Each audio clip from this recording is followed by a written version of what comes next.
मित्रों नमस्कार।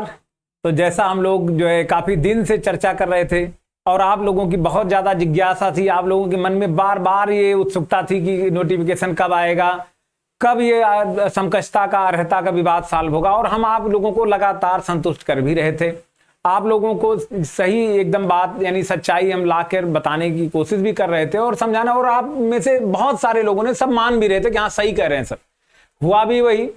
17 तारीख को जो है मैंने बताया था, उसके बाद में समकक्षता का विवाद हल भी हो गया। आप लोगों के सामने वो लेटर कार्मिक विभाग का जो लोक सेवा आयोग को गया है वो भी आ गया और साथ साथ अब पेपर वाले भी छापने लगे और सारे लोग छापने लगे कि नोटिफिकेशन बहुत जल्द आएगा, अर्हता का विवाद सॉल्व हो गया है। तो मेरा कहने का मतलब ये था कि अब तो पढ़ लो, आ रहा है नोटिफिकेशन। बहुत सारे लोग आप में से नोटिफिकेशन को लेकर इतना ज्यादा चिंतित थे कि एक्चुअल तैयारी पर ध्यान नहीं दे रहे थे। आप जानते हैं और मैं बार बार समझाता रहता हूं कि ये बड़ा एग्जाम है, पीसीएस से भी अप साइड का एग्जाम है। कम से कम प्रीलिम्स के लिए तो थोड़ा सा जो है इसका लेवल हाई होता है। मेंस में जरूर सब्जेक्ट कम हो जाते हैं, लेकिन प्री का इससे ज्यादा कठिन होता है पीसीएस से। तो आप लोग पढ़ते रहें, इसलिए हम लगातार आप लोगों को प्रेरित कर रहे थे। इसलिए नहीं कि आप लोग किसी खास चैनल से जुड़ जाएं या कहीं और जुड़ जाएं, बस मकसद ये था कि आप लोग बेहतर से बेहतर करें और फोकस बना रहे आपका। 100 बार नोटिफिकेशन के बारे में पूछेंगे, 100 बार नोटिफिकेशन देखेंगे, 20 यूट्यूब चैनल चेंज करेंगे, 20 लोगों से बात करेंगे, भाई आ रहा है, अरे यार आ रहा है, नहीं आ रहा है, तो आप लोग डाइवर्ट हो जाएंगे। इसीलिए मैं आपको समझा रहा था, सच्चाई में टच में था बड़े अधिकारियों से, उन्होंने बताया भी था। तो अब सारी चीजें क्लियर हैं। अब तो आप लोगों के मन में कोई संशय, कोई डाउट और किसी तरह का कोई कंफ्यूजन नहीं होना चाहिए। तो अभी जो लोग जो है हमारे साथ जुड़े हैं वो लोग तो सब समझ ही रहे थे। जो लोग अब तक नहीं जुड़े थे उनके लिए भी ये है कि वो लोग भी मेहनत करें, पढ़ें और नोटिफिकेशन बहुत जल्द आ रहा है और नवंबर तक एग्जाम हो जाएगा, ये बात जान लीजिए। तो जितने सब्जेक्ट बचे हैं आपके, चाहे पॉलिटी हो, ज्योग्राफी के 2 हिस्से हैं, हिस्ट्री के 3 हिस्से हैं, साइंस है आपका 3 पार्ट में, और इकोनॉमिक्स है, और जो है आपका इन्वायरमेंट है, और जनसंख्या नगरीकरण है, एग्रीकल्चर है, और हिंदी के 6 टॉपिक हैं।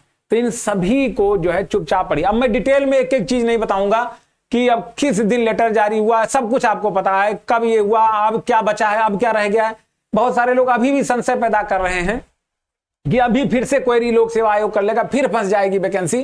कृपा करके अपने भले के लिए, मेरे भले के लिए नहीं, अपने भले के लिए इन सब संशय को, इन सब शंकाओं को अपने दिमाग से निकाल दीजिए और चुपचाप अपने उद्देश्य में, अपने ध्येय में लग जाइए, अपनी पढ़ाई कीजिए। यही मैं कहने के लिए आज आप लोगों के बीच में आया हूं। विज्ञापन आ रहा है, बहुत जल्द आ रहा है। अगस्त क्रॉस नहीं होगा, इसके अंदर में बहुत पहले, और नवंबर में एग्जाम। इस हिसाब से अपनी तैयारी कीजिए जिससे पहली बार में सक्सेस हो जाए, अगले नोटिफिकेशन का वेट आपको न करना पड़े और हमारे साथ आए और हमारे ही साथ काम करें सचिवालय में। इससे बड़ा सौभाग्य मेरे लिए और कुछ नहीं हो सकता, और शायद आपके लिए भी एक सुनहरा करियर बनेगा और आपका भी भविष्य बनेगा। तो ये सारी चीजें हैं। अब रही बात यहां देखने की, समकक्ष अर्हता का निर्धारण, भर्तियों का रास्ता हुआ साफ।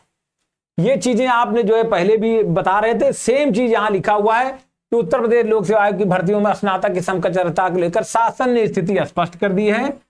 ऐसे में समीक्षा अधिकारी और सहायक समीक्षा अधिकारी सहित कई नई भर्तियों का रास्ता साफ हो गया है। मैं ये बता दूं, बीईओ एंड एलटी ग्रेड का भी रास्ता साफ हो गया है।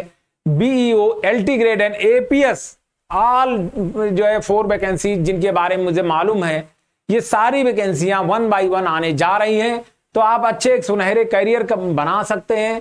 आप अगर लगातार लग गए तो अपनी मंजिल पा सकते हैं। लोक सेवा आयोग के थ्रू एक बहुत ही बेहतरीन करियर अपना बना सकते हैं।